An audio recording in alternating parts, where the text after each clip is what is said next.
Weh, teman-teman, awas. Muka tuh. Yes! Anjay. Komunitas Supermoto Indonesia Ambon Chapter menggelar kegiatan Ramadan Berbagi Sembako Buka Puasa Bersama pada Sabtu, 22 Maret 2025. Kegiatan ini merupakan bentuk semangat memeriahkan bulan Ramadan dengan menebar cahaya kebaikan. Kegiatan yang berlangsung di negeri Laha, mencakup beberapa dusun yaitu Laha Air Sakula, Laha Air Manis, dan Laha Kampung Baru, dimulai pukul 16.30 WIB.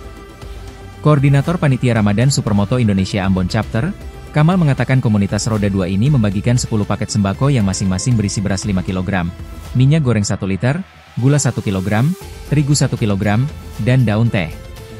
Kegiatan ini mendapat sambutan hangat dari masyarakat negeri Laha. Mereka mengapresiasi upaya komunitas Supermoto Indonesia Ambon Chapter dalam berbagi kebaikan di bulan suci ini.